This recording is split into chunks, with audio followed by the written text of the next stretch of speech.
சமையல் பார்க்கலாங்க. இப்போ சமையல் செஞ்சு முடிச்சிட்டேன், காட்டுறேன் பாருங்கள்.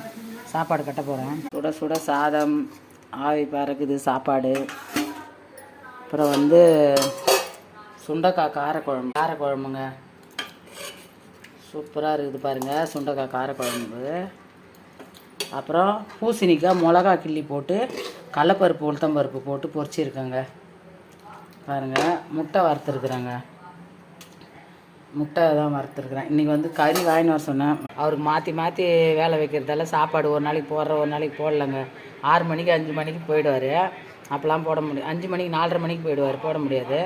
இப்போ வந்து 8 மணிக்கு போகிறதால சீக்கிரம் செஞ்சு கட்டிடுறேங்க. அதுதான், வேறு ஒன்றும் இல்லை. அதனால தான் சாப்பாடு வீடியோ போட முடியுது. இவ்வளோ தான் எங்கள் வீட்டில் சமையல். வாங்க சாப்பிட்லாம். காலையில் டிஃபன் வந்து தோசைங்க. தோசை அந்த குழம்பு ஊற்றி சாப்பிட்டுப்பாங்க. மீன் குழம்பு கொஞ்சம் இருக்குது, அதை ஊற்றி தொட்டுப்பாங்க. பாய்.